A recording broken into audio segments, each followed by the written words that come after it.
I want to start this morning, if you will indulge me, and tell you a story. And then before the day's over, I'll try to tie it all together.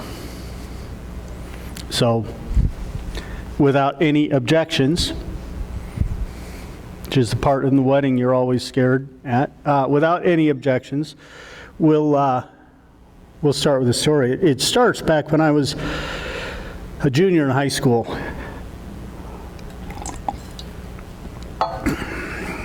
My best friend that spring, well, let me back up. In the fall, our football coach had a heart attack during a football game and died.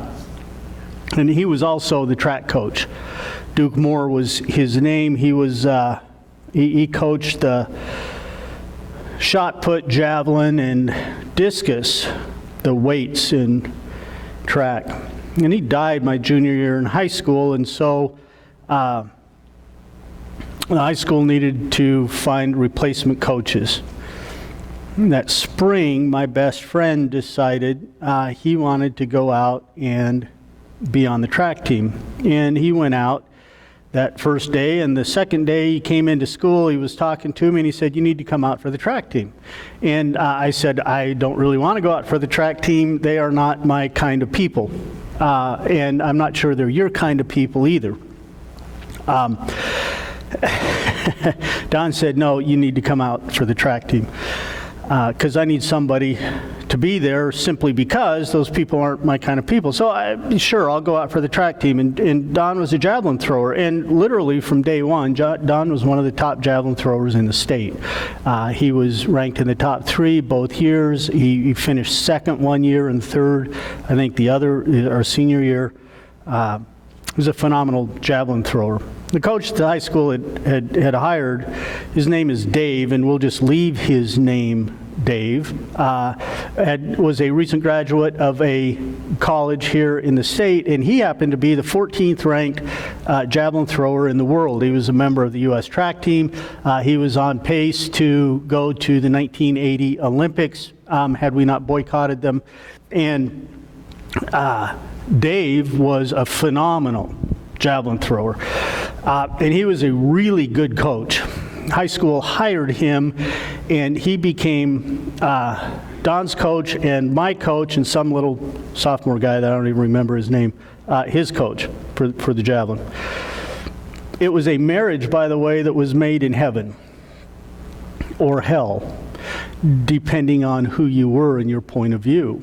From our point of view, it was a marriage made in heaven. From the administration's view, it was nothing but trouble. Dave had a job.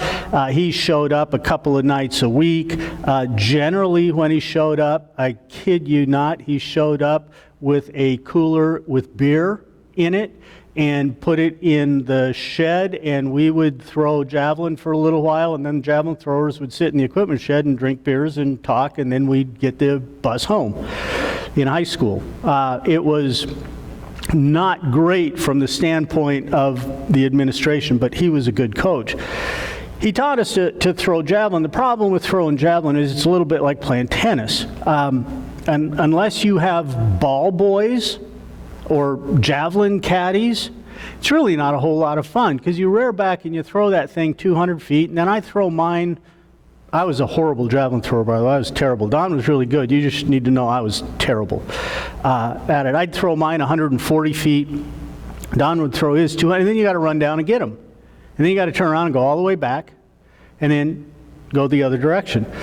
So very shortly after this, when we were doing our long throws, which we did 3 nights a week, we came up with a great plan. And I said, "I'll go down to the far end of the field, and you throw your javelin down, and then I'll pick it up, and then I'll start my run, and I'll throw it back to you.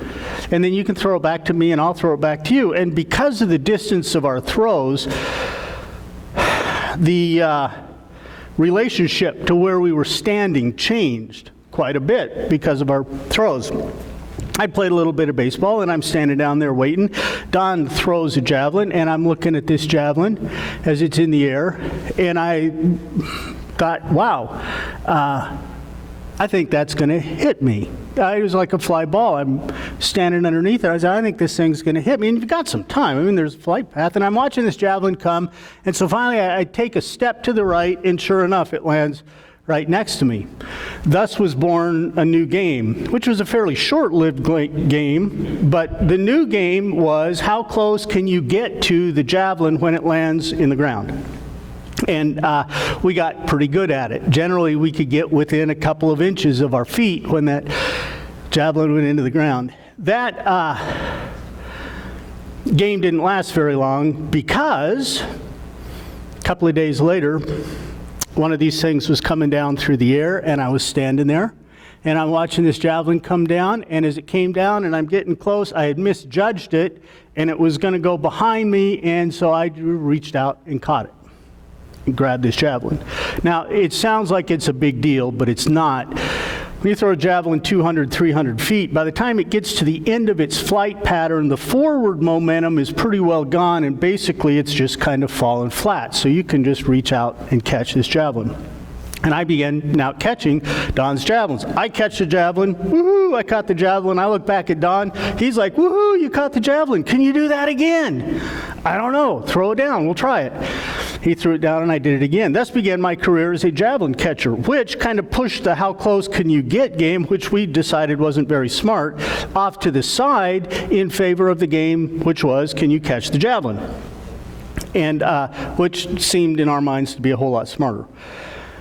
And I began my career at that point as a javelin catcher. And I caught javelins for years from Don. In fact, one day, the school bus would deliver the 5th and 6th graders, stopped right at the end of the field. And the old lady driving the bus, she was an older gal, big gal, old gal, driving the bus would open the door to let the kids out, and she would yell words of encouragement to Don as Don threw the javelin, and she was a nice lady. And so one day we decided to play a trick on this lady, and when she pulled up to let the kids out, which she always did at the same time every day because school got out, Don began his run through his javelin. She's looking out the door. I catch the javelin, tuck it into my side, roll around and fall down on the ground with the javelin sticking straight up in the air, and I started kicking my feet. She apparently doesn't have much of a sense of humor because she didn't think it was very funny at all. She ended up calling the administration, and we got one of our famous talking tos by the administration, which happened fairly regularly in my high school career. Don and I would get called in for a talking to by the administration, and generally Don was just along for the ride. His talking to is like, why do you let this guy do this stupid stuff? My talking to looked a whole lot different, which was, why do you do this stupid stuff? And that was catching javelins. Now, it's not the point of the story. That's all background to the story. 2 years later, we're out of high school.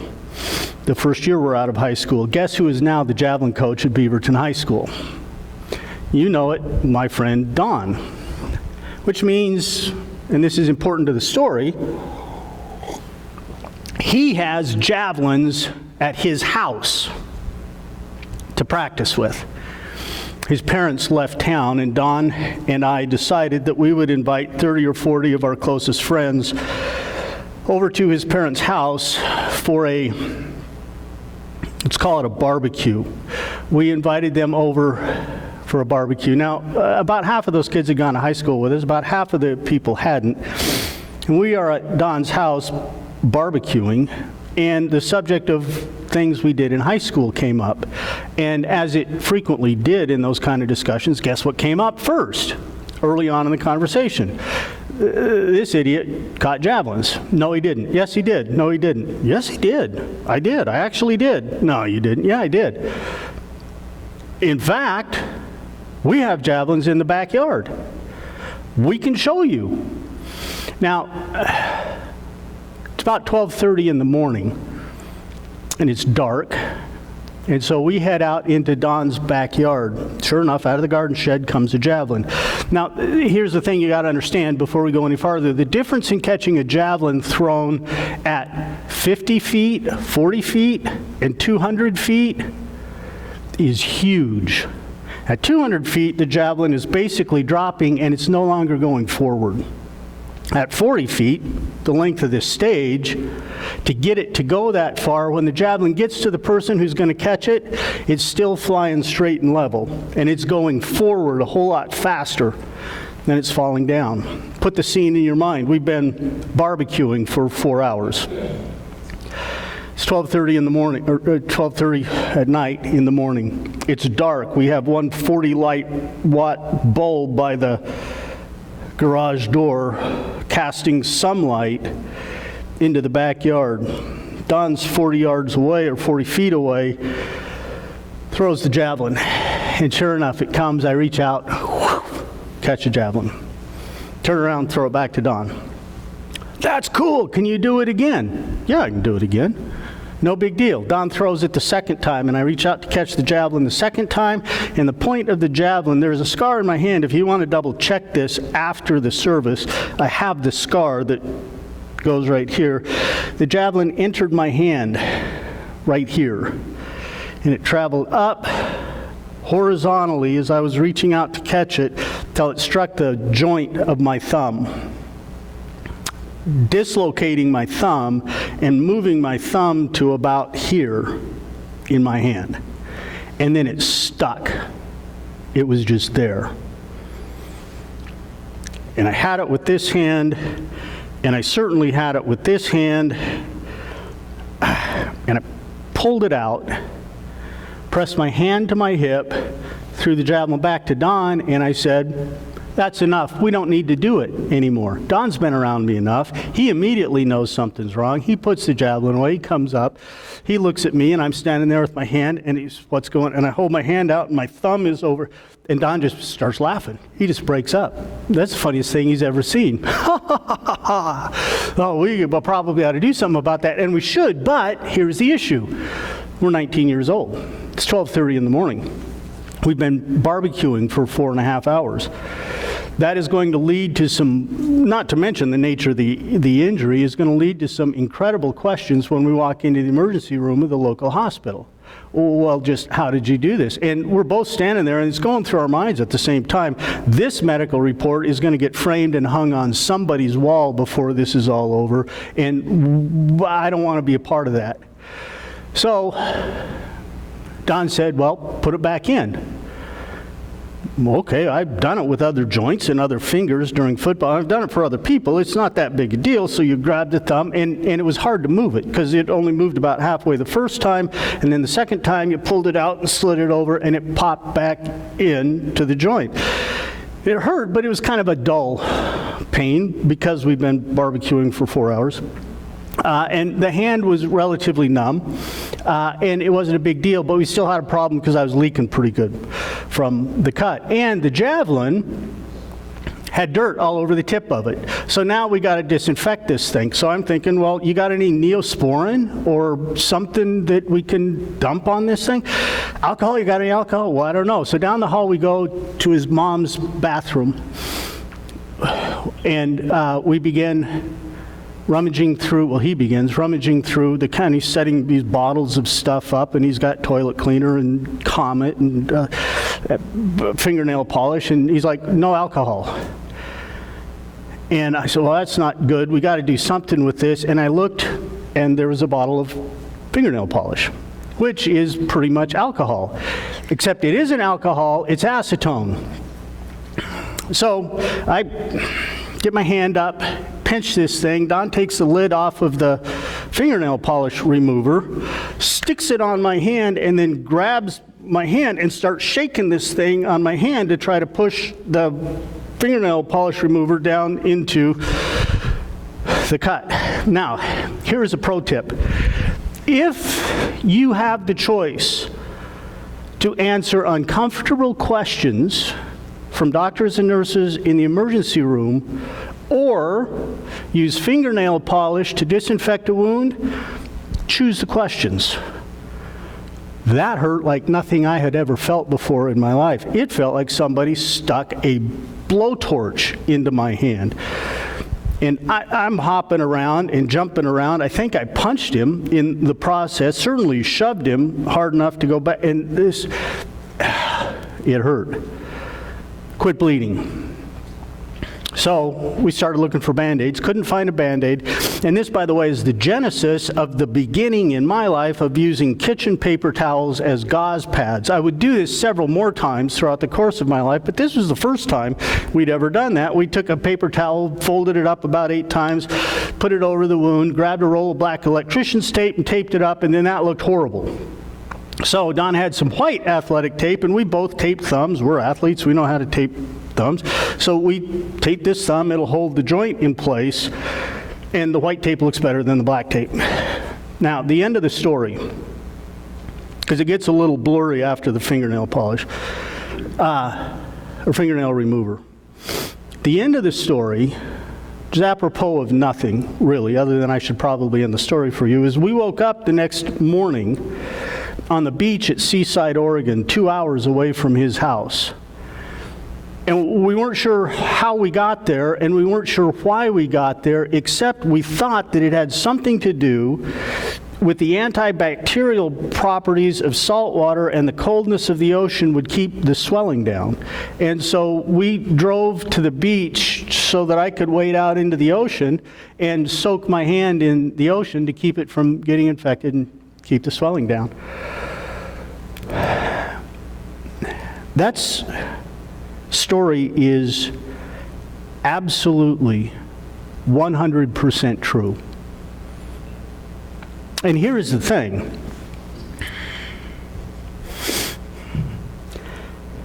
If you ask 100 people if catching a javelin after 4 hours of barbecuing at 12:30 in the morning in the dark from close range is a good idea or not, the vast majority of those people are going to say it's not a good idea. In fact, most of them will tell you it's probably pretty stupid. Doesn't make a whole lot of sense.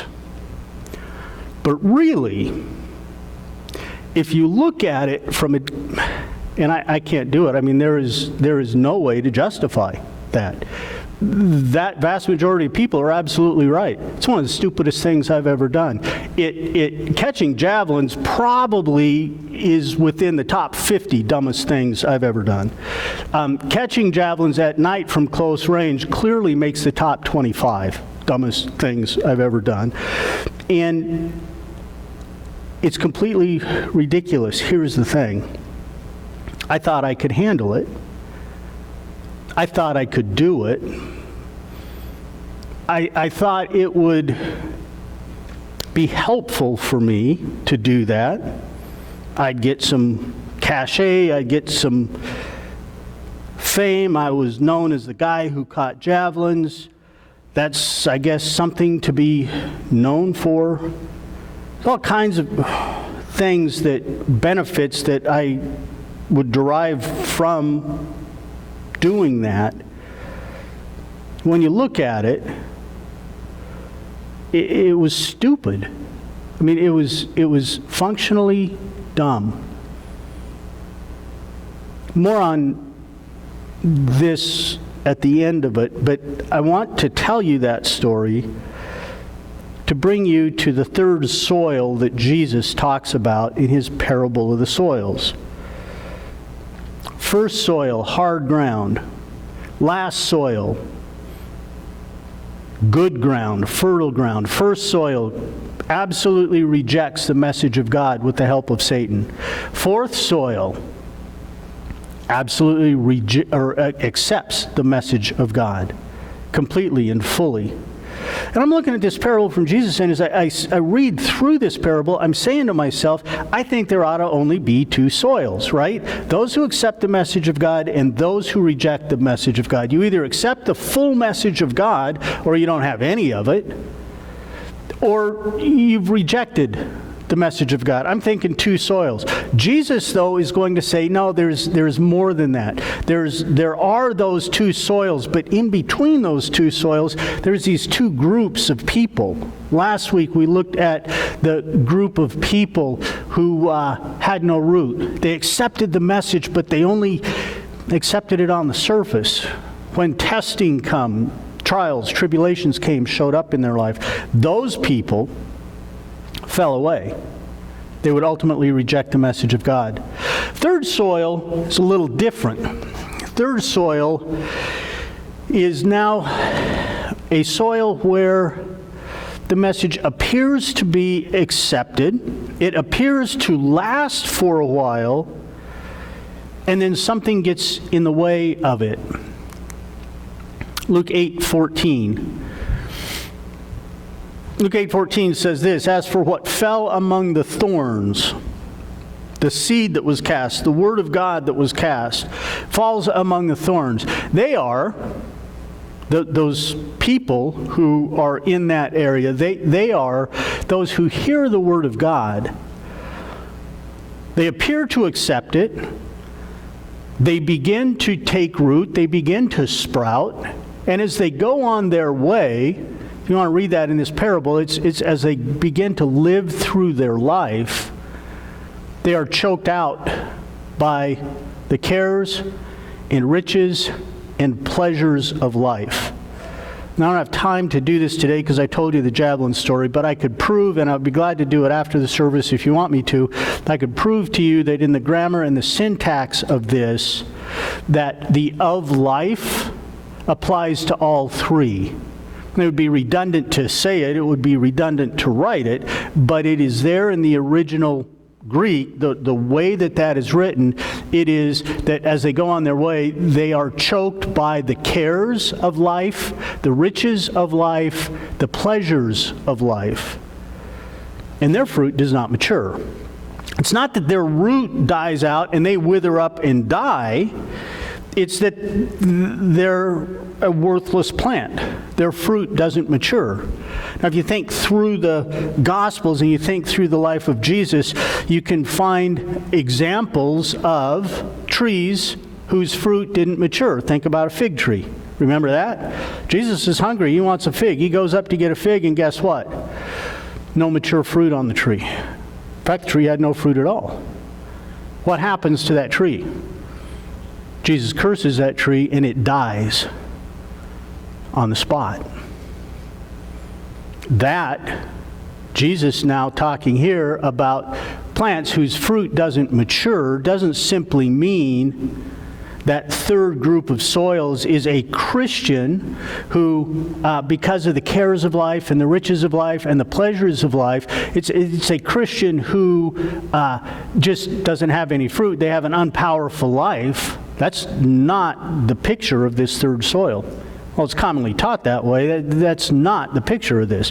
The picture of this is a tree whose fruit doesn't mature, which is a worthless tree, deserves to be cut down and thrown into the fire. That picture is a picture of going to hell, not going to heaven. That's a picture of someone who isn't a real Christian. They hear the message, but they don't take it in. It doesn't take deep root. It doesn't affect their life. They are fooling themselves. This outline writes itself today. We got 3 points. We got 3 things: cares, riches, pleasures of life. Those are the things that are going to impact the life of the Christians in the third soil.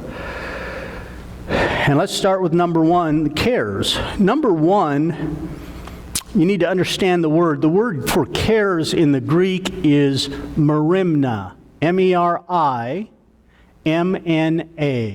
Merimna. It's a derivative of the word meridzo. M-E-R-I-D-Z-O. Meridzo. Meridzo is a word that means to be scattered, to be separated, to be, what am I trying to say here? Split. When you move that merizo into merimna, which has the connotations of your brain and thinking, it means to have a split mind or a scattered mind or a mind that is thinking about a whole lot of things at once. See, the whole point of the New Testament, the whole point of what Jesus will tell us and what the apostles are going to tell us about Christianity is Christians should be single-minded, not double-minded. Christians should be focused. Their focus should be on one thing and one thing only, on God. Oh, the New Testament is going to make account for, and it does, for the jobs, relationships, people, all of the things that come up with life. We all have to deal with those things in our life, but our focus, number one, should be on God, not on other things. When we look at this word cares, often in other translations translated as anxiety, what it means is that our brains are thinking about several different things at once. Well, let me give you a better example. I'm going to go home today. I'll watch the NASCAR race. It always happens. Every week, every race, it happens. When you get down to the last 2 or 3 laps and the one guy is ahead, you know what the announcers are going to start talking about? I wonder if he's hearing noises in his car. Every little wiggle, every little jiggle, every little bump, his brain is going, there's something wrong with my car. I got a tire coming loose because I've got a wobble. I've got an electrical issue. My engine's missing. And it's because he's in the lead. He's got this race comfortably won. The only thing that can beat him is a mechanical issue in his car, and suddenly he sees and hears mechanical issues. And it's hilarious to listen to the radio transmissions of those drivers, because the announcers, who are all drivers themselves, are absolutely right. This guy's on the radio. And to listen to that driver who's beating 40 other guys at going really, really fast around a racetrack, and he's beating them handily. You listen to that guy, and he's driving a piece of junk that's falling apart as he's sitting in it. My old car's coming apart. I'm going to cross the finish line sitting in a seat, dragging sparks as I slide down the road, holding the steering. My car's going to completely fall apart. I can't win this race. And the response from the crew chiefs is great. Your car is fine. Shut up and keep driving. Hit your marks. Do what you need to do to win the race. Don't worry. Don't have anxiety. Don't have cares. Don't have a split mind here. Nothing else matters. Hit your marks. Make the corner. Get to the checkered flag. It's a picture of the Christian life. We got a million things. We've got the world coming at us, telling us all these things that are right, all these things that we should do, all the things that Christianity is wrong about. We've got bills to pay. We've got sicknesses, diseases to worry about. We've got kids that we got to try to get through school. We got kids, I mean, when they're older, when they're younger, we got kids, especially if you're my mom, we got kids we're just trying to keep alive. Right? You're a successful parent if you can keep me alive to the age of 5. And you're in the Hall of Fame if I make it to 10. And the fact that I made it to 60 means my mother is the best mother of all time. Right? A million worries. And the focus of the Christian life, time after time after time, is this. What should your focus be? God. I want you to see this in Luke. This is such a great passage. This whole chapter. Because this whole chapter, it starts out this way, which is kind of rough, but this whole chapter fits together. It's all one discourse. It all fits together. He's speaking on one topic. Jesus, red letters, if you got a red letter Bible, is speaking on one topic. And this is how he starts out. And the topic, by the way, that Jesus is speaking about in Luke chapter 12 is exactly what we're talking about, point number 1, the cares of life.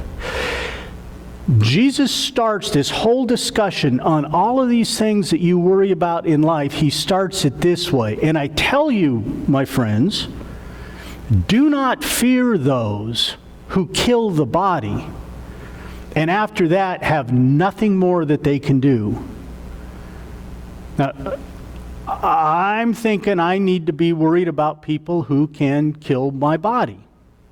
You walk into my bedroom, there are 3 loaded handguns within reach of anybody in my bed. 2 of them on my side, 1 on Carol's, because I need an advantage. Trust me, I need the advantage. Literally, in my house, you are never more than 2 seconds away from laying your hand on a loaded weapon.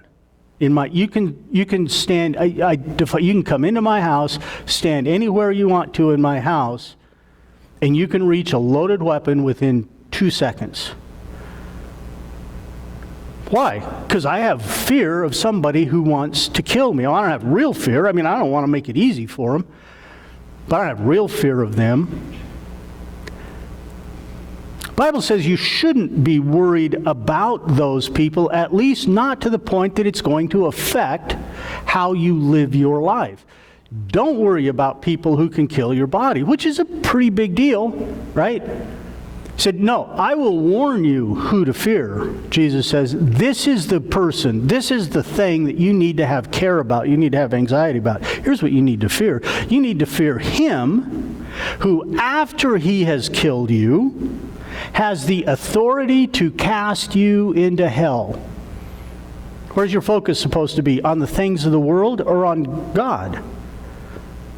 Jesus says your focus needs to be on God. Now, he's going to explain this fear, this reverence, this respect for God in the rest of this passage. But the point is, don't worry about the things of the world. If they want to kill you, don't worry about it. The only one you need to worry about is the one who, after you're dead, has the authority to throw you into hell. Somebody wants to kill me, that's the worst they could. I mean, that's a pretty bad thing. Don't misunderstand. I'm not looking forward to having that happen. But if somebody wants to do it, I guess you can go ahead and do it. And I probably should say thank you, because to be absent with the body is to be present with the Lord. You can go ahead and kill me. I know where I'm going to be 1 second after I'm dead. I'm going to be in the presence of the Lord. And that's a whole lot better than being here. So if I got to make a choice between what you tell me to do and what God tells me to do, what you say is right and what God says is right, the choice for a Christian, someone who claims to be a Christian, the person in soil number 3, the choice is pretty easy, is it not? I'm choosing what God said.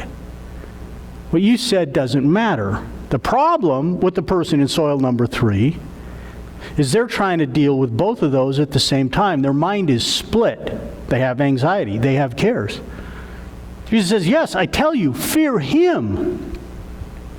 Well, that kind of makes me scared. Jesus, I'm not sure I like that, God. Well, look at where he goes in the next verse. Are not 5 sparrows sold for 2 pennies? And not one of them is forgotten before God. You worth more than a sparrow to God? The human, the height of his creation, the very top of the creation, you worth more than a sparrow? 5 of them are worth 2 pennies. What are you worth? You think God, if he's taking care of them, isn't going to take care of you? Why, even the hairs of your head are numbered. So, now here's a contradictory statement with what he just said, unless you understand the context of what he said. He says, fear not. You're of a lot more value than many sparrows. Now, that is the key to not letting the cares of the world bother you. Write it down this way. Trust God and nothing else. I talked about my house and the prevalence of firearms in my house. You're going to think that's a little crazy if you ever come to my house, because what you're going to find if you come to my house is a house that is completely encircled with a tall fence, locking metal gates. There's literally no way into my house but through the garage door that's an electric door that locks down in place. And by the way, I have a bolt on the inside, so at night I can throw a railroad spike in there and you can't lift the door up. There's no way to get into my house. Now, you want to climb the fence? Go ahead. You can climb the fence and get into my house. I'm under no illusions that I will keep people out of my house. I'm trying to make it more difficult for them to get into my house than my neighbor's house. If you're going to kill somebody, kill them, don't kill me. Their house is a lot easier to get into than mine. Go there. That's the whole point of what I'm doing. But I'm under no illusions that fence, that compound, as it's lovingly referred to, is going to keep me safe. You know what keeps me safe at night, don't you? God. God has said this to each one of us. Before you were born, before you were formed, your days were numbered. Your entire life, God said, has been planned from before the first 2 cells even began to divide to make 4. Your entire life is planned. And you can't change it. It's written in a book, apparently.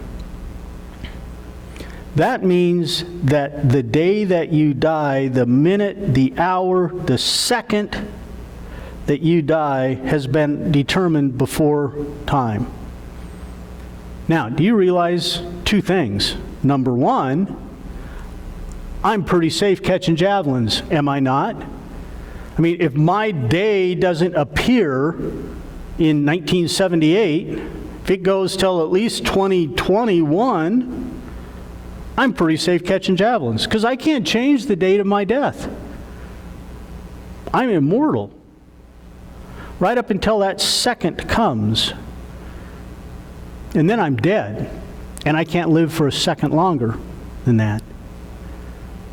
God is the one who is going to get you from birth to that point in time that He has decreed for you. And you're going to say, I'm going to trust drugs, I'm going to trust vaccines, and I'm not knocking vaccines. I got them, my wife got them, we got the vaccine. But you're going to trust vaccines, you're going to trust the brakes on your car, you're going to trust your fence, you're going to trust your ability to shoot, you're going to trust what the world tells you is right. Do this, it's good for you. You're going to trust all of those things, and none of those things matter at all. Your life was written beforehand. The second that you die is already set in stone. And the only one who's in charge of that is God Himself. You want to put your trust in something, you put your trust in the one who has control, not the one who wants to think they have control. Which is exactly what Jesus is going to say in our passage. We were in Luke 12. Go on down in that passage a few verses. He says to His disciples, therefore I tell you, and here's our word, same word, it's a verbal form of merimna. It's the exact same word that we see in Luke 8. Therefore I tell you, do not be anxious about your life. Don't have cares about your life. Don't worry. Don't worry about what you will eat or what you're going to put into your body or what you are going to put on, because life is more than food. And the body is more than clothes. Now he goes right back to the same place he was in our previous passage with the birds and the sparrows. He says, listen, consider the ravens. They neither sow nor reap. They have nor storehouses or barns, but God feeds them. And I can tell you that's true because they show up in my Asian pear trees every year and eat every single one of the stupid things. And God is pointing the ravens right to my Asian pear trees. Here, guys, free food. Eat it all. And they do. God feeds them. Now, how much more value are you than the birds? How much more value are you than 2 sparrows? And which of you, by being anxious, can add a single hour to the span of your life? A single minute, a single second by worrying. Well, if I just stay at home in my chair, I'll be able to outlive God. God's got me penciled in for 2 o'clock next Tuesday, but I'm going to fool Him. I'm not getting out of bed. If I don't get out of bed, I can't get hit by the bus. Neener, neener, neener. I'm going to live till later. How stupid is that? And yet we do that same thing all the time when we begin to say, God says you should live your life this way, and we say, well, I'm going to live my life this way because the world says that's better than the way you said. This is better for me than that. You do realize the stupidity of that. That is on par with you saying, you shouldn't catch javelins, you can get hurt, and me saying, I got this under control. I can catch them all day long and never have any trouble. The level of stupidity was saying, I'm going to believe the world and not believe God. The level of ignorance is the exact same as me catching javelins. Which of you, by being anxious, can add a single hour to the span of your life? If then you're not able to do that, why are you worried about the rest? You can't control anything. I've told these stories before. Pistol Creek Rapid I was going to give you pictures of it, and I should have, I just didn't. I didn't want to put Carol through the hassle of getting them loaded. Pistol Creek Rapid, I get nervous even trying to talk about it. Pistol Creek Rapid on the Middle Fork of the Salmon River in Idaho is a 3-turn rapid. You make a right turn, a big left turn, a big right turn. The walls of the river on that rapid are vertical rock walls that are 6-7 feet tall with huge boulders in the middle of this thing, a big gravel bar at the top that you have to choose left or right to enter the rapid, and you have to move your boat at least 7 times to exit that rapid and not sink your boat. One of the more difficult technical rapids I've ever rode in my life. Let's say you are sitting in the front of my boat. And let's say we are coming up to the very first gravel bar, and I'm choosing the right, which is the way you choose it in all but the highest water conditions. Are you going to turn around, having never rowed a whitewater raft before, or whitewater drift boat, having no idea what's coming, you've never seen it? I've been through it multiple times. I've rowed a boat through it multiple times. I start to pull the boat to the right. Are you going to turn around in the front seat and look at me and say, Don, you need to take the left? I think we should be over there. Why are we over here? You should be over there. In fact, I think you're too far over here. You should at least be a little over. And as soon as we go over that first break, I think you're going to need to suck this thing back to the right instead of pushing it forward to the left. I'm just telling you, that's the way I see it. Is that what you're going to do in that boat? No. You know what you're going to do if you're in the front of my boat as we drop into Pistol Creek Rapid? You're going to shut your mouth and hold on. You are going to trust me that I have been through it, I know where I'm going, and we're going to come out the bottom just fine because I've proven it time after time after time that I can do it.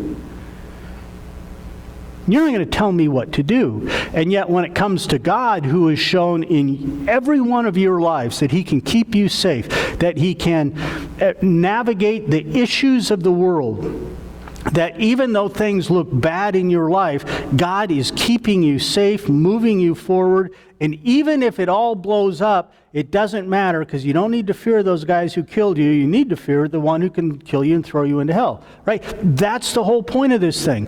Why are you trying to control your own life? God is the one who is controlling your life. And if God is going to control your life, he's going to control your life in the way that he says is best. We're going to come into Pistol Creek on the right side of the river, but on the left side of the first rapid. And when we drop over that break, I'm going to suck back hard to the right, and we're going to miss a rock that you don't even know is there, but trust me, I know it's there. And as soon as we clear that rock, we're going to go back hard left, because if we don't, we're going to hit the cliff on the next S corner on the right side, and we're going to suck back to the inside, and we're going to drop over that, spin it around a rock, drive hard, pull back, sashay around the last rock in the middle, and we're going to come out into, I hesitate to say this, but Margarita Cove. which is what they named the slow water after Pistol Creek Rapid, because when you get through Pistol Creek Rapid, you sit back and it's like, I can't believe we made that. I thought we were going to die 10 times. And I'm in the back of the boat going, no, we had it from day one. I had this. I knew exactly where I was going. I can do it in my sleep. I frequently do it in my sleep. You were safe all the time. I didn't feel safe. I don't care what you felt. You were safe. You can't change a thing about it. Look at where this, wrong one. Look at where the passage ultimately ends up in Luke 12. Listen, if God clothes the grass, right? God takes the care of the grass, which is alive in the field today, and tomorrow it's thrown into the fire as fuel. How much more is he going to clothe you? Now look at this. O you of little trust. Now we say faith, and our brains say, oh, that's belief in God. It's not belief in God, it's trust. Oh, you of little trust. You don't trust God. Do not seek what you are to eat and what you are to drink, and don't be worried about it. For all the nations of the world, here's the thing. Everybody who is not a Christian, all the nations of the world seek after those things, the things of the world. But your Father knows that you need them. Instead, seek, here it is, where should your focus be? On the ones who can kill you or the ones who can kill you and throw you into hell? Singular focus on God. He ends this passage in the exact same place that he started. Instead, he says, seek his kingdom. That's where your singular focus should be, on God's kingdom, and everything else will be added unto you.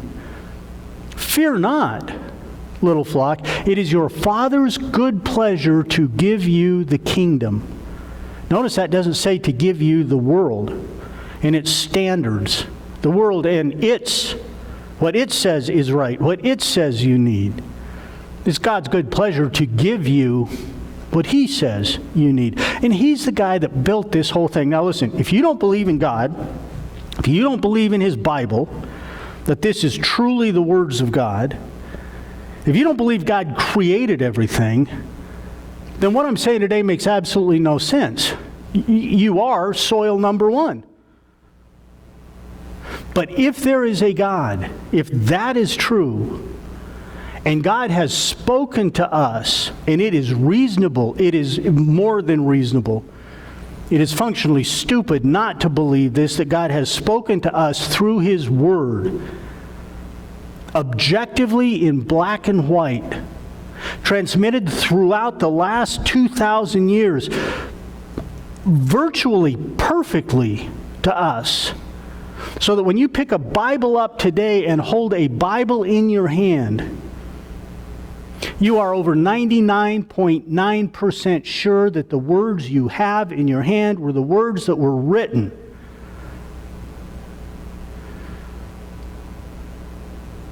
The Bible claims it is the Spirit of God who wrote that book through the pen of the apostles and the prophets. And you don't believe that, I can prove it to you. And if you still don't believe it, I can't help you. Because you're as dumb as a 19-year-old kid catching javelins. You think you know it all. You don't. See, that is the issue. What God says is, you can have my kingdom. I built this system. I designed it. I know how it works. I know what makes it work. I know what you really need. You need what I tell you you need, not what somebody who doesn't know. It's an old axiom in business. Don't ask a person on welfare how to make $1 million. Because they can't tell you. You want to earn $1 million? You want to be a millionaire? You want to know how to be a millionaire? Go find somebody who is one and ask them how to do it. And they'll tell you how to do it. Why? Because they know they've done it. God built you. He knows what works. Don't ask somebody that has never created anything from nothing how it works when you do that. Because they don't know. The world doesn't know. The world's system doesn't know. Talking with somebody earlier today about It's a great example of this. Talking to somebody earlier today about the situation in Israel. Israel's getting ready to kick Netanyahu out. They're going to create a new centrist government that is all about peace, love, and the Palestinians are great, or whatever. Here's the issue. These guys are going to find out in the nation of Israel exactly what the people of Minneapolis found out when they said, defund the police. God is clear in his book. You need to have police, you need to have rules, and when somebody in your society transgresses those rules, you drop the hammer on them. Here is a just penalty for that, and if you do that, you know what? People don't break the rules. Minneapolis, Minnesota, yeah, we think there shouldn't be any rules and we shouldn't have anybody enforcing those rules. We'll just trust you all to do the right thing because you're all good people. And we love you all. We love everybody in Minneapolis. Murder's up, what, 1,000%? Half of downtown is burned to the ground. Well, what happened to our city? I'll tell you what happened to the city. You began to govern that city by the principles of the world and not the principles of God. And guess what? It blew up. You start to govern the nation of Israel by the principles of the world and not the principles of God, the way Netanyahu has done, and I guarantee you people are going to die in large numbers, and it ain't going to be Palestinians and Arabs. It's going to be Jews. Stupid. And then 5 years from now, you're going to look back at it and you're going to say, oh, we never should have done that. You do know, right? The city of Minneapolis is now refunding the police at levels higher than what it was before this whole thing started. Because it didn't work. It didn't work because it was the world and it wasn't God. So important to us. Second issue in Luke 14. What fell among the thorns, those who hear, as they go on their way, they're choked by cares and riches. I don't need to spend a lot of time on this one. This is an interesting point in this list, though, because it touches on the first one and it touches on the third one. Riches. Listen, you give me $1 million and a whole lot of my anxieties go away. You give me $1 billion and all of my anxieties go away, right? And when it comes to pleasures in life, you give me $1 billion, I think I can buy a whole lot more pleasures of life than I can with $100,000. I'm just saying. My cares go away, my pleasures get better, riches must be where it's all about. This passage, and the problem is, the Bible commands us to get money. Did you know that? You're going to say that doesn't sound right. The Bible commands us to give money away. I don't know. Bible commands you to get money. Look at this passage. Paul writes in 2 Thessalonians, even when we were with you, we would give you this command. Here it is. If anyone is not willing to work, let him not eat. What happens when you work? You get paid. What do you do when you get paid? You buy food. You buy a house. You buy clothes. Buy transportation. Get a donkey. It can be an old broken down donkey. Just get a donkey and you can get to work to get more money to buy a better donkey. It's the way it works. If anyone's not willing to eat or work, don't let him eat. We hear that some among you walk in idleness. You're not working. You're not going after money. You're not busy at work. But your busy body is a whole other sermon for another day. Now, such persons we commend and encourage to the Lord Jesus Christ to what? Do their work quietly, earn their own living. You're commanded to get money. You're commanded to work. You're commanded to earn a living. But at some point, working and earning a living, which is good and commanded by God, morphs into something that is the chasing of riches that God's going to condemn. What's that all about?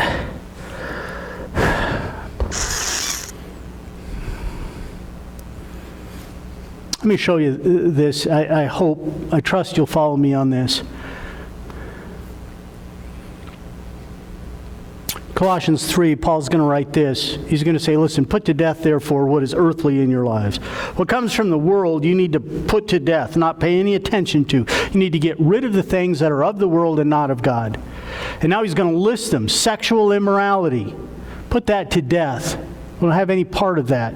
Impurity, which is the wrong use of the right sexual impulses. Passion, evil desire. Now, he doesn't comment on any of those till he gets to the last one. And the last one, he says, you guys, you're going to need a little more information on this. He says, so put together immorality, or put aside immorality, impurity, passion, even evil desire, put those to death, and covetousness now, comma, which, by the way, is idolatry. On account of these, by the way, the wrath of God is coming. And I'm just saying, you don't think it is, you're crazy. The wrath of God is coming because of these things. In these you two once walked. Now you're Christians. You don't do that anymore, contrary to what God has said, but you used to. And for people who still do, by the way, the wrath of God is coming. That's what he says. Now, covetousness, idolatry. When we go back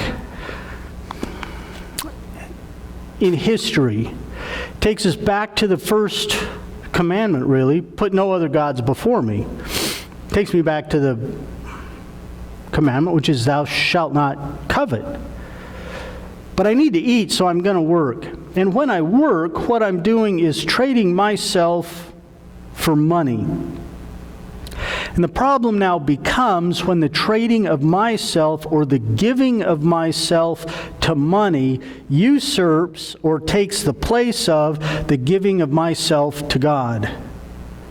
At that point, the biblical command to get money is no longer being followed.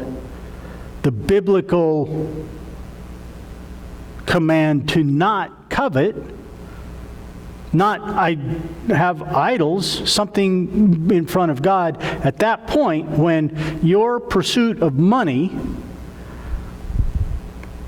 is you're trading yourself for money, takes precedence over trading yourself to God. He's going to go down in this passage and give us the explanation of this. He's going to say, listen, bondservants, obey in everything those who are your earthly masters, your boss.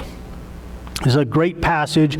You can, without doing any violence to the text, based on the culture of that time and the culture of this time, without violating the text, you can read that text this way. Employees, obey everything those who are your earthly, obey in everything those who are your earthly bosses. You're not violating the text here at all.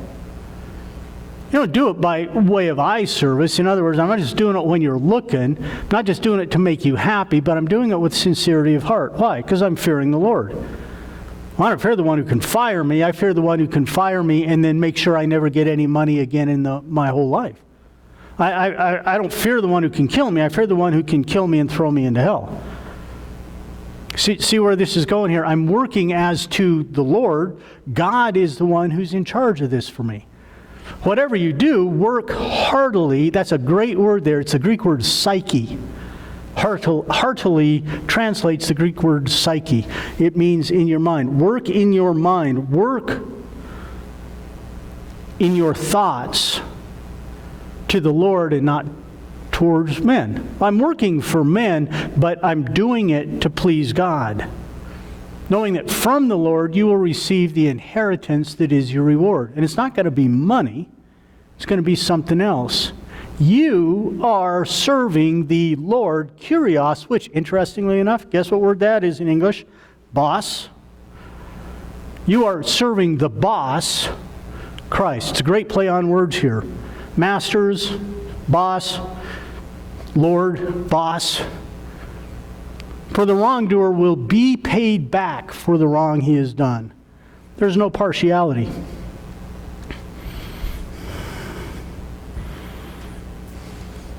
Very quickly, I'll give you the point, and then I want you to see this passage, and then we'll jump to the last point.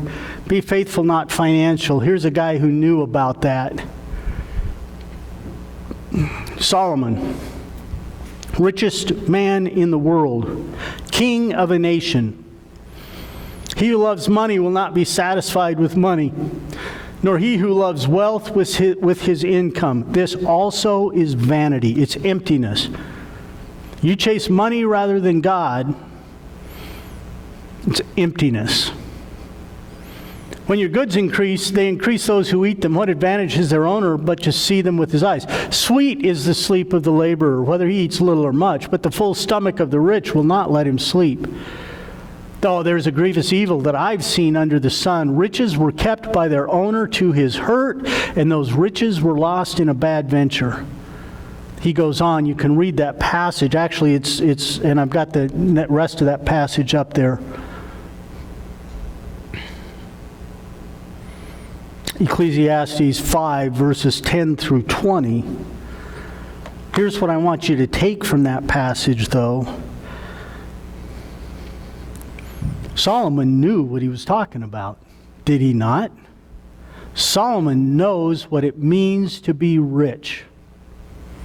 He knows what it means to be able to say, I can buy anything I want. And he says, if that is your focus, it's emptiness. Doesn't matter. This ties in very closely, by the way, with the next point in our passage, which is pleasures. The pleasures of this life. I'm just going to give you the point. Pursue worship, not self-realization. The biggest single con in the world that is perpetrated by Satan is you need to be who you are. You need to be yourself. You need to find yourself. You need to be true to yourself. It's the single biggest lie Satan will tell you. I guarantee you that's wrong. You're not true to yourself. You need to be true to God. That's where your point needs to be. That's where your focus needs to be. What did God say? Not what's going to make me happy. But this is who I am. That is crap. And I would dearly love to use a stronger word. Because it is. It's not true. It is a lie, and it is a lie that comes from the pit of hell.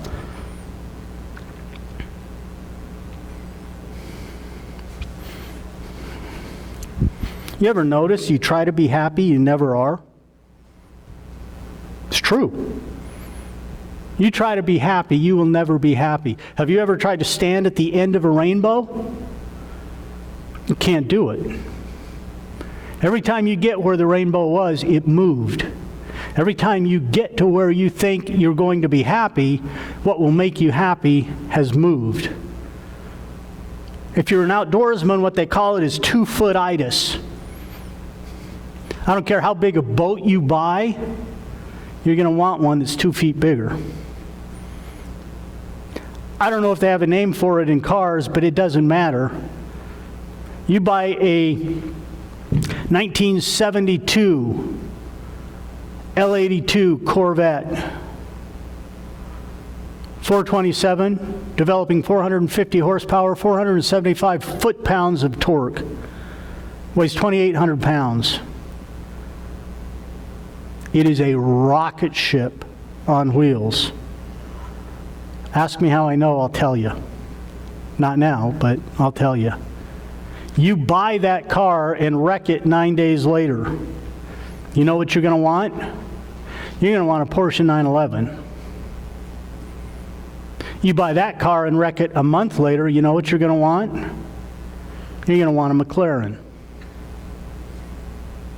You wreck that car, you know what you're going to want? You're going to want a Ferrari. I don't care what kind of car you get, you're going to want a better one. Because what you have will never satisfy you. I could go through a list today. I actually put one down and finally it was just like, oh, this is too depressing. Let me run through a list for, no, don't, let me rephrase that. I could have run through a list for you of people who had it all, that ate the end of a handgun and blew their brains out. And you can go through the list in your own mind. People who had everything: money, power, fame, celebrity, big houses, cars. They had it all, and it wasn't enough. Single saddest moment I have ever endured in my life was standing in a bedroom with a very wealthy person who had literally millions of dollars of diamonds spread out on her bed that had been sent to her by a jeweler to see if she wanted to buy any of them. And she looked me in the eye. I kid you not. She looked me in the eye and she said, "I have enough money to buy everything on this bed, and I thought it would make me happy." And none of it does. Go to church services, you see Major League Baseball players, football players. "I got $1 billion. I had 2 Ferraris. I had the big house on the hill. I had the model wife, and I had all the women on the..." It was wonderful, and none of it made me happy. And I'm sitting there listening to these guys thinking, well, give it all to me. I'll see if it can make me happy, right? Let me try. Clearly, you're not managing this right, because that should work. And the fact is, it doesn't work. It is a lie of Satan. And it doesn't have to be the house on the hill. It doesn't have to be the Ferrari. It could simply be, I want somebody other than my spouse. That'll make me happy. It could be something as simple as, I want a job other than what God has called me to do. It doesn't have to be the major stuff. It can be the minor stuff. Small stuff, stuff that seems insignificant. None of it will make you happy. Not real happiness. The guy who knows, Solomon. I had great works. I had male slaves, female slaves. I had men and women. I had many concubines. I had the delight of the children of men. I had done all of this. Whatever my eyes desired, Solomon says, Ecclesiastes chapter 2, whatever my eyes desired, I did not keep from them. I kept from my heart no pleasure. And when he gets to the end of that, he says, behold, it was all vanity. It was emptiness. It was striving after a wind, and there was nothing to be gained under the sun. And Solomon was a man to whom nothing was denied. He had the best camels in the kingdom. He had the best women in the kingdom. He had the best wine. He had the best houses. He had the best of everything, and none of it was denied to him, ever. And he said it all was emptiness. None of it mattered. You know this is true. How about my first car? The first car I ever owned was a 1972 Corvette. Had it 9 days before I wrecked it. Probably 5 days after I bought that car, and I had dreamed of this car from the time I was 10 or 11 years old. This is my dream car. I wanted it. Every time I saw one, I'd start drooling.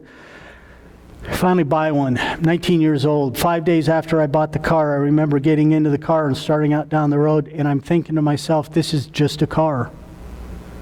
The first couple of days, it was really fast, it was really cool, and I noticed everybody's looking at me driving my car with the T-tops out and the stereo cranked. Awesome. Man, I'm a cool dude. The 5th day I got into that car, you know what it was? It was a way to get to work, and wow, I wish I had more room to carry my tools to the job site. It's just a car. It's going to make me happy, make me the guy. It was just a car. 9 days later, I loved that car so much that I wrapped it around a maple tree. It was just a car. Didn't make me happy. You know it's true. You want to know what makes you happy? Here's what makes you happy. David. Preserve me, O God, for in you I take refuge. I say to the Lord, you are my Lord. I have no good apart from you. Cars, women, money, booze, jobs, friends, lifestyles. You pick. Apart from God, if God does not approve of those, if that is not a part of God, you have nothing, no good. Oh, as for the saints in the land, they are the excellent ones. In them is all my delight. The sorrow of those who run after another god, read here, the things the world tells you is good. The sorrows of those kind of people are going to multiply. Their drink offerings of blood, I'm not going to pour out or take their names on my lips. The Lord is my chosen portion and my cup. He is my focus. Oh, the lines have fallen for me in pleasant places. I have a beautiful inheritance. I bless the Lord who gives me counsel. In the night also my heart instructs me because of the Lord.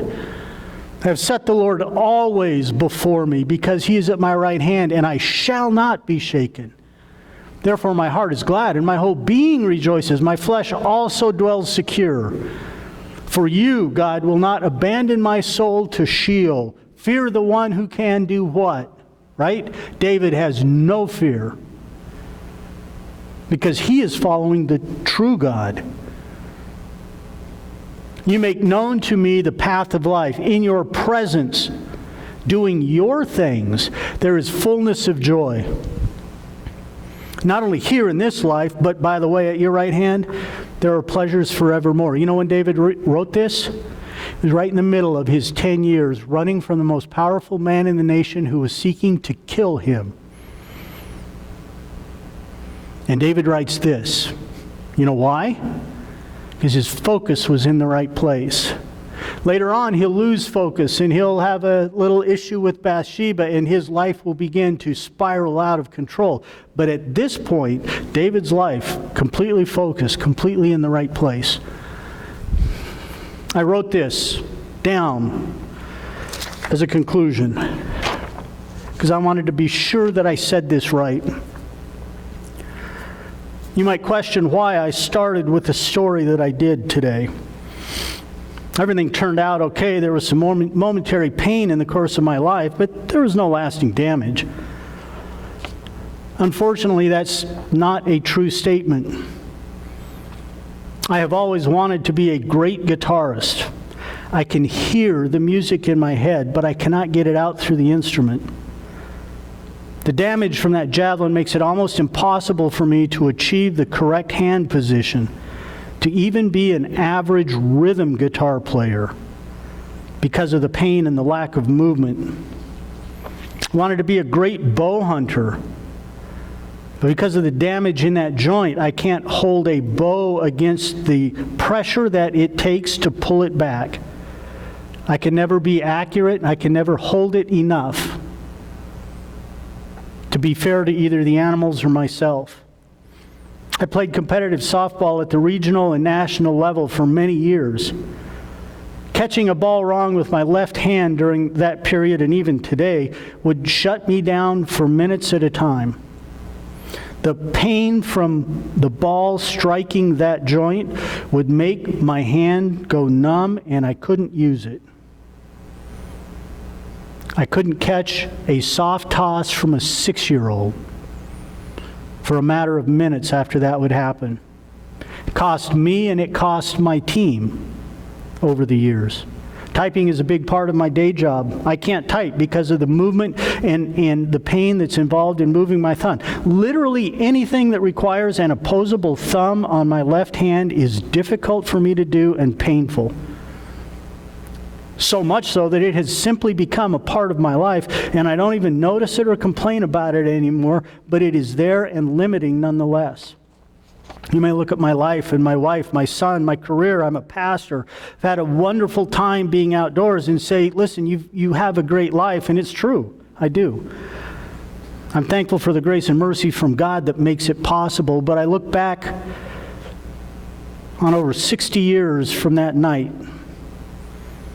And so many things and choices and decisions in my life that fit in today's lesson, and I ask myself, what could have been if I had chosen the right things?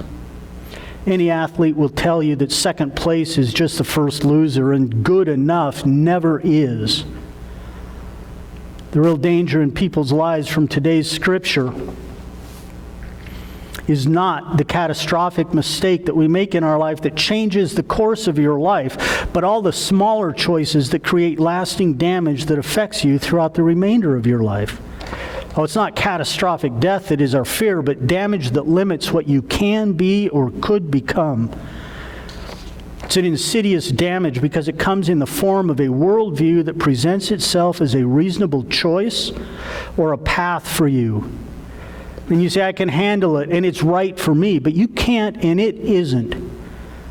It is, in fact, lasting damage that will impact and inform the rest of your life. We all make mistakes, but that's not what this is about. This is about willful, volitional choice to pursue things that God says stay away from, but that we in our rebellion choose to do anyway, or we can justify and rationalize these choices. And from the perspective of the world, we can convince others, just as we ourselves have been convinced, that it's okay and it's the right choice. God will understand, but make no mistake about it. According to Jesus, God won't understand. The course of that action will separate you from Him, and it will have lasting consequences. You are not special. You are not unique. Regardless of the teaching of the world, regardless of the teaching of some parts of Christianity, you are a part of God's creation, and you are bound by the rules that He has set down if you seek Him first. The other stuff will be given to you in the amount and at the time that God chooses. If you try to control those boundaries and decisions, it is the ultimate in rebellion, and to reject those boundaries and rules are to reject Him. The three soils. My question for you this week is your faith real or is it an imposter? Will the things that you think, that you say, that you do this week draw you closer to God or separate you more from Him? See, I can't answer those questions for you. I can only point out what the truth is. The real truth, not the phony kind that the world's going to tell you about. And you know the truth, whether you admit it or not. In Romans 1, Paul writes about those who suppress the truth, and he says this, that claiming to be wise, claiming to know, they became fools. And God gives them over to their foolishness of exchanging the truth for a lie, even though they know what the ultimate end is. That is the height of vanity, of emptiness, of foolishness. And it is the end for those whose faith is not real, and whose life shows the truth that their faith is not real. It's easy to fix. We fix it with God. We fix it with a conversation with God. We fix it with a humbling of ourselves to recognize that God is who God is, and we put Him in that position and put ourselves in our position. Dana's going to come and play here in just a minute. And Brian is going to go bring down communion. Go ahead and go grab that, Brian.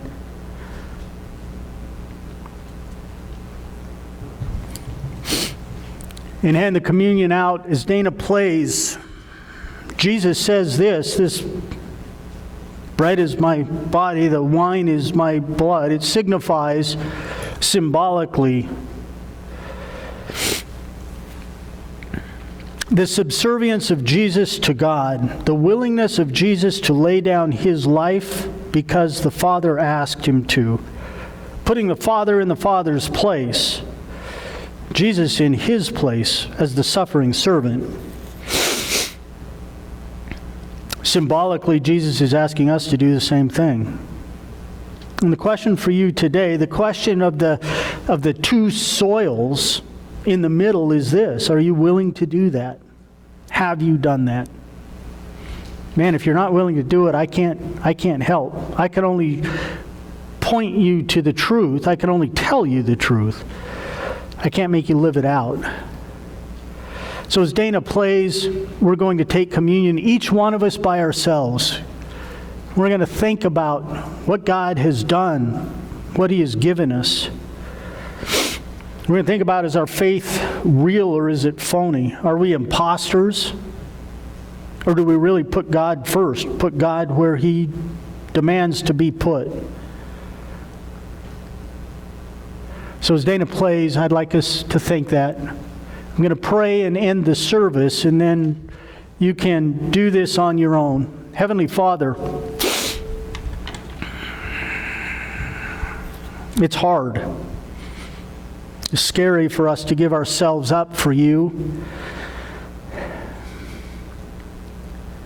We look at our lives and we say to ourselves, are we real Christians or are we not? Are we truly a child of God or are we phonies? Do we really believe what you have said, or do we believe what the world has said that you've said? Worse yet, do we believe the con and the lie of Satan, that his way is better than your way? God, this is a choice of lifestyle. This isn't a one-time event. I either submit my life to you completely or not at all. You won't take part of me. You won't take half of me. You won't take the part of me that says, God, yeah, I'll follow you, but I still want to follow what I want. If we only understood in our hearts, God, that if we follow you, all of those things will be added to us. They'll be added to us as you give them to us in time and space and in the measure that we need to live the best life that we can live for you, accomplishing your purposes. And that our best life is never found in the things of the world. It's not found in worry, it's not found in money, and it's not found in seeking pleasure or being true to ourselves. All that leads to is death and destruction, heartache and pain. Sitting in a hotel room with a handful of pills saying, I got it all, but none of it matters. God, what matters is seeking you. I pray that we would be Christians who would do that. We just ask it in Jesus' name. Amen.